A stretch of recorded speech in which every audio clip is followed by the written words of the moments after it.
Buenos días.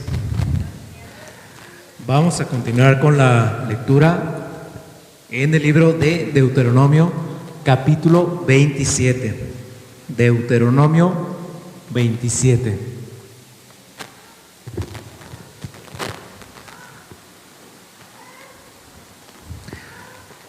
Ordenó Moisés con los ancianos de Israel al pueblo, diciendo: guardaréis todos los mandamientos que yo os prescribo hoy, y el día que pases el Jordán a la tierra que Jehová tu Dios te da, levantarás piedras grandes y las revocarás con cal, y escribirás en ellas todas las palabras de esta ley, cuando hayas pasado para entrar en la tierra que Jehová tu Dios te da, tierra que fluye leche y miel, como Jehová, el Dios de tus padres, te ha dicho. Cuando pues hayas pasado el Jordán, levantarás estas piedras que yo os mando hoy en el monte Ebal, y las revocarás con cal, y edificarás allí un altar a Jehová tu Dios, altar de piedras. No alzarás sobre ellas instrumento de hierro, de piedras enteras edificarás el altar de Jehová tu Dios, y ofrecerás sobre él holocausto a Jehová tu Dios, y sacrificarás ofrendas de paz, y comerás allí, y te alegrarás delante de Jehová tu Dios, y escribirás muy claramente en las piedras todas las palabras de esta ley. Y Moisés con los sacerdotes levitas habló a todo Israel, diciendo: guarda silencio y escucha, oh Israel, hoy has venido a ser pueblo de Jehová tu Dios.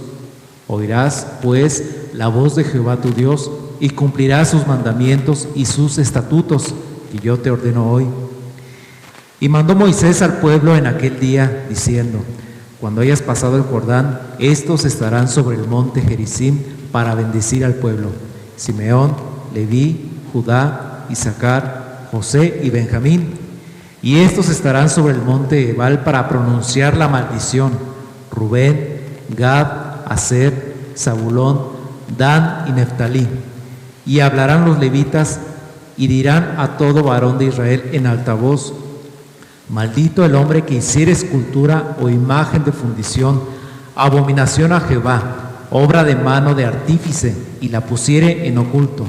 Y todo el pueblo responderá y dirá: amén. Maldito el que deshonrare a su padre o a su madre, y dirá todo el pueblo: amén. Maldito el que redujere el límite de su prójimo, y dirá todo el pueblo: amén. Maldito el que hiciere errar al ciego en el camino, y dirá todo el pueblo: amén. Maldito el que pervirtiere el derecho del extranjero, del huérfano y de la viuda, y todo el pueblo dirá: amén. Maldito el que se acostare con la mujer de su padre, por cuanto descubrió el regazo de su padre, y dirá todo el pueblo: amén. Maldito el que se ayuntare con cualquier bestia, y dirá todo el pueblo: amén. Maldito el que se acostare con su hermana, hija de su padre o hija de su madre, y dirá todo el pueblo: amén. Maldito el que se acostare con su suegra, y dirá todo el pueblo: amén. Maldito el que hiriere a su prójimo ocultamente, y dirá todo el pueblo: amén. Maldito el que recibiere soborno para quitar la vida al inocente, y dirá todo el pueblo: amén. Maldito el que no confirmare las palabras de esta ley para hacerlas, y dirá todo el pueblo: amén.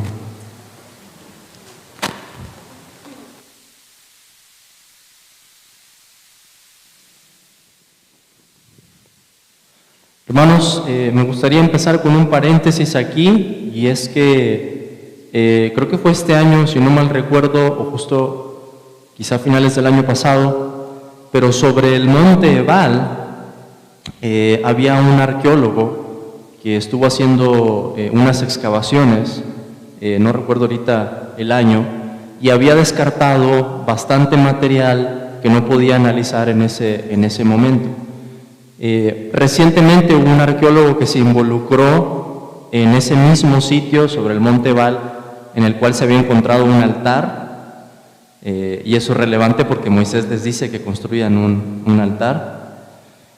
Y este investigador o este arqueólogo lo que encontró fue un pedazo de barro con plomo que cuando lo vio dijo: Esto tiene un escrito adentro, pero no se podía leer en ese momento. Estaba como plegado y, por supuesto, muy antiguo, pero era de los restos que se habían descartado. Entonces, por medio de una tecnología muy avanzada, le hicieron como una especie de radiografía, por así decirlo, para poder leer el contenido, y el resultado fue impresionante. Lo que el escrito dice son maldiciones, dice maldito, maldito, lo repite como 5 veces, y luego hay una referencia al nombre del Señor. ¿Y qué es lo importante aquí? Los investigadores habían pensado, o los eruditos bíblicos, que los hebreos en realidad no conocían el nombre de Yahvé hasta una época posterior. Pues lo que demuestra este escrito, si se confirma su fecha, y todo parece apuntar a que es de la misma época de Josué, que en realidad los hebreos ya conocían el nombre de Yahvé y que podían escribirlo.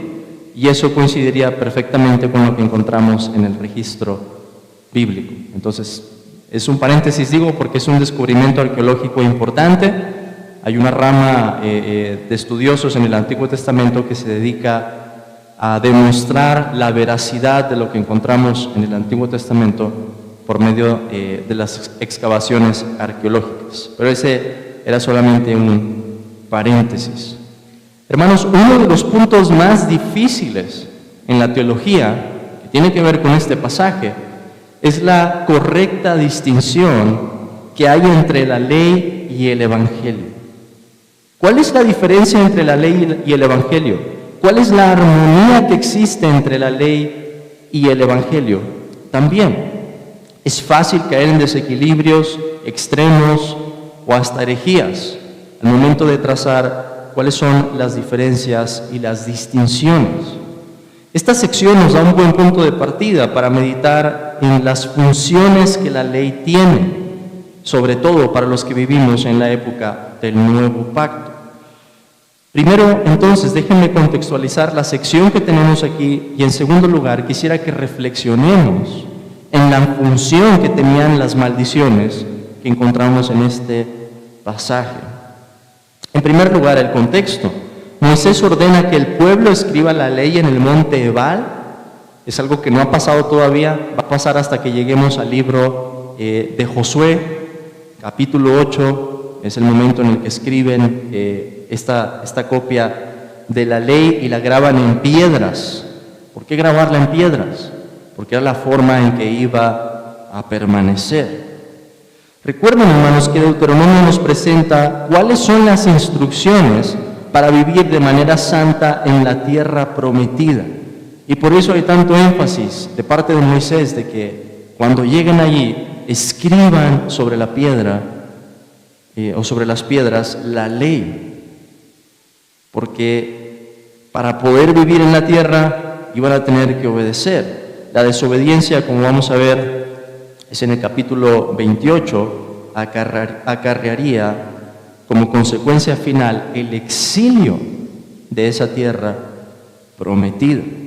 Sobre el monte Ebal también pronunciarían maldiciones que iban a venir en caso de desobediencia. El versículo 13 nos dice: y estos estarán sobre el monte Ebal para pronunciar la maldición: Rubén, Gad, Aser, Zabulón, Dan y Neftalí. Unas tribus en un monte y otras tribus en el otro monte, que están justo uno enfrente del otro, como símbolo, hermanos, de cuáles son los dos senderos que la ley pone delante de nosotros. Moisés lo va a decir al final del libro de Deuteronomio: escoge pues la vida. Por un lado está la vida, Deuteronomio la anuncia por medio de la bendición, y por otro lado está la muerte, que viene por la desobediencia. Pero, ¿qué hacemos con estas maldiciones en el nuevo pacto? ¿Aplican de alguna manera a nosotros como creyentes? ¿Aplican de alguna manera a los que no son creyentes? ¿Qué razón damos de esto? En primer lugar, quisiera que reflexionemos en cómo aplican a los creyentes. ¿Cómo estas maldiciones pueden aplicar a nosotros? De la siguiente manera. En primer lugar, son un recordatorio de lo que nuestro pecado merece.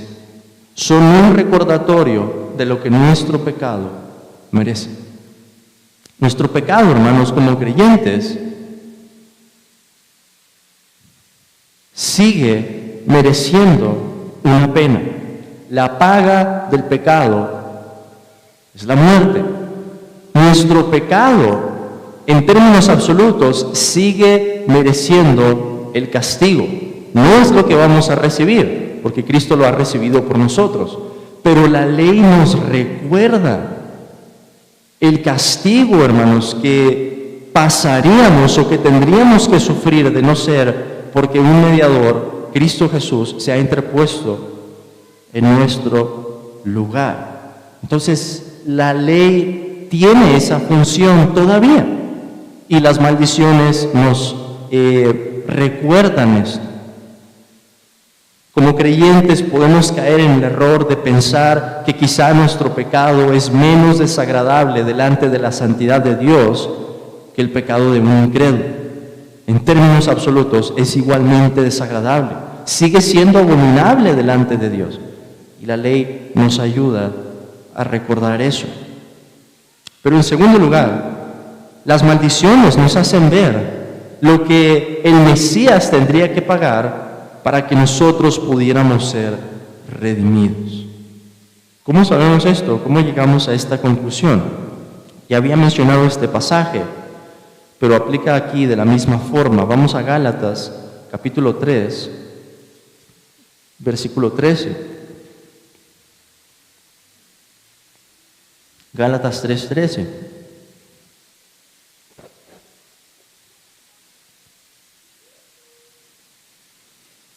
Que nos dice: Cristo nos redimió de la maldición de la ley, hecho por nosotros maldición, porque está escrito: maldito todo el que es colgado en un madero.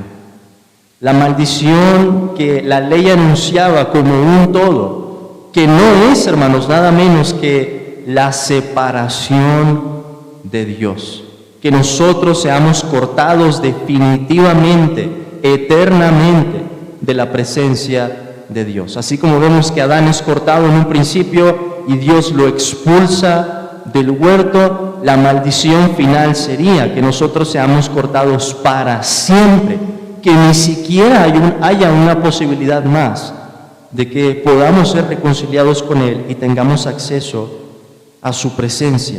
¿Qué es lo que Cristo tenía que pagar entonces? Las maldiciones nos anuncian eso desde un principio. Cristo tendría que cumplir las condiciones de la obediencia que la ley establece, pero Cristo también, por otro lado, tendría que llevar el castigo que nosotros merecemos por nuestro pecado. Entonces, la ley nos ayuda a aprender eso, hermanos. La ley está apuntando al Evangelio, aún por medio de estas maldiciones, diciéndonos qué es lo que el Mesías tendría que llevar. Algo que aprendemos más adelante en el registro bíblico. Estas son dos formas entonces en que aplican a nosotros como creyentes. Siguen siendo un recordatorio de lo que nuestro pecado merece, nos enseñan que nuestro pecado sigue siendo abominable delante de la santidad de Dios, y nos hacen ver qué es lo que Cristo tenía que llevar para lograr redimirnos. Pero ¿cómo estas maldiciones aplican a los no creyentes? En primer lugar, las maldiciones tienen un uso civil junto con la ley como un todo para refrenar el pecado. ¿Qué es lo que eso significa? Piensen, por ejemplo, hay una analogía aquí con nuestras leyes o nuestras legislaciones humanas. Déjenme pensar en un buen ejemplo, porque las penas en México son ridículas a veces, pero voy a poner ejemplo del homicidio, aunque creo que la pena que hay es ridícula aquí. Pero piensen, por ejemplo, si la ley nos dice que un homicidio puede conllevar una pena de 40 años, que como cristianos creemos que la pena debería ser, ¿qué debería ser, hermanos, para un homicidio? La muerte. El destruir una vida debe pagarse de la misma manera. Pero suponiendo esa pena, 40 años de cárcel por un homicidio que contenga las agravantes necesarias como para que una persona reciba prisión preventiva primero y después tenga una sentencia similar. La idea es, hermanos, que para un criminal potencial pensar en lo que va a recibir si comete eso, la idea sería que eso lo refrene. Esa debería ser una función de nuestra ley humana también. Tristemente no lo es en nuestro país, pero debería ser una función que la pena que establezca esa ley refrene el pecado, lo detenga, que haya personas que se vayan a abstener al pensar, si hago esto, esta va a ser la consecuencia y voy a tener que pagar el resto de mi vida por lo que hice. Esa es la idea aquí. Las maldiciones refrenan el pecado. Una de las funciones de la ley es detener hasta cierto punto la maldad del hombre, para que nosotros no seamos tan malos como podríamos llegar a ser.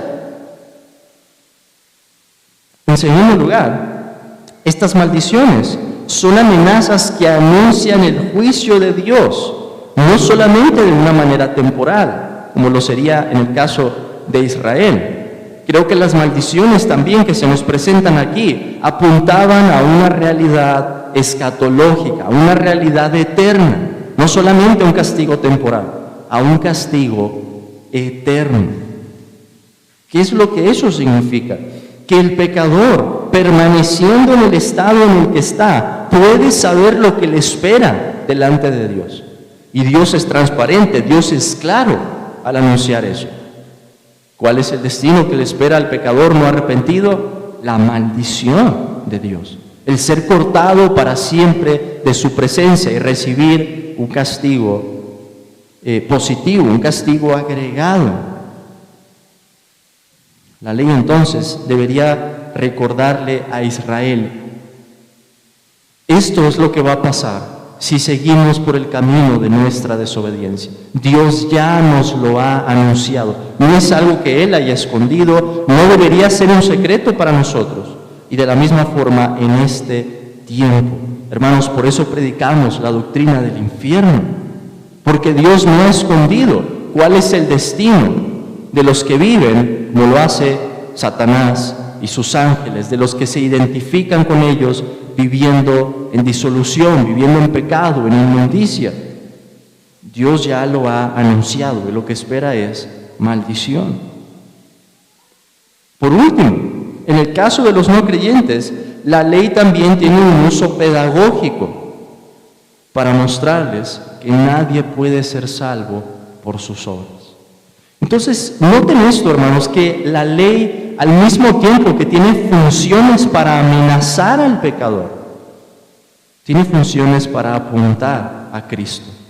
La ley es misericordiosa, la ley es santa, es justa, es buena. La ley nos acorrala y estas maldiciones nos lo enseñan. Nos acorrala para que veamos que nuestra esperanza no puede buscarse entre alguno de nosotros o en nosotros mismos, sino que tiene que ser en alguien fuera de nosotros. Y eso es lo que hace la fe. La fe no mira hacia adentro, la fe no mira hacia uno mismo, la fe mira necesariamente hacia otro. Y en el Nuevo Testamento vemos que es Jesucristo el objeto de la fe salvadora. Vamos, hermanos, por favor, a Gálatas capítulo 3 otra vez, pero ahora leamos lo que nos dice el versículo 3. Perdón, el versículo 10, Gálatas 3, 10. Gálatas 3, 10 nos dice, porque todos los que dependen de las obras de la ley están bajo maldición, pues escrito está, maldito todo aquel que no permaneciere en todas las cosas escritas en el libro de la ley para hacerlas. Esa es la forma en la que termina Deuteronomio. Deuteronomio 27, 26 termina con esas palabras. ¿Qué está diciendo el apóstol Pablo? Solamente hay dos estados, hermanos. O uno está o depende de las obras de la ley, o uno está en Cristo y ha sido vestido de Él. El que depende de las obras de la ley es el no creyente. Está en una relación con Dios, pero es una relación legal en la que Dios está demandando de los no creyentes una justicia perfecta, que por supuesto es imposible de lograr. ¿Y qué hace Dios en su misericordia? Para hacer entrar en razón al pecador, le dice: si no tienes una obediencia perfecta, lo que mereces es la maldición. ¿Qué debería hacer el pecador? Si razona, hermanos, conforme a lo que la palabra de Dios nos dice, va a ser: a ver, Dios me demanda una obediencia perfecta, y Dios me está diciendo que si no cumplo con esa obediencia, voy a recibir la maldición. Pues, ¿qué debo hacer? ¿Dónde está la esperanza? ¿A dónde nos lleva a apuntar la ley? Aquel que trae esa esperanza. Aquel que dice: no he venido a llamar a justos, sino a pecadores al arrepentimiento. Así que vean, hermanos, cómo la ley tiene esa función tan perfecta, tan gloriosa, pone delante de nosotros la justicia de Dios, nos acorrala, nos amenaza, nos presenta, por así decirlo, el monte Sinaí con esos truenos, con esa tormenta, para que con terror en nuestro corazón digamos: ¿y dónde está la esperanza? ¿Quién podrá subir al monte santo? ¿Quién se hallará digno para acercarse a la presencia de Dios? Para que volteemos a ver al mediador, el único mediador que Dios ha puesto entre Dios y los hombres, nuestro Señor Jesucristo. Así que te pregunto en esta mañana: ¿en qué lado estás tú? ¿Qué relación mantiene tu vida con estas maldiciones? Puedes decir: esto es lo que yo merecía, pero Cristo lo ha llevado en mi lugar. Él ha sido hecho por mi maldición. ¿O dirás acaso tú: este es mi destino, allí es a donde me dirijo? Recuerda que la paga del pecado es la muerte, pero la dádiva, el regalo gratuito de Dios, es vida eterna en Cristo Jesús, Señor nuestro. La misma senda es puesta delante de nosotros, y Moisés nos va a decir más adelante, como le dijo al pueblo: escoge Israel la vida. Y eso es lo mismo, hermanos, que Dios nos dice por medio de su ley. Amén.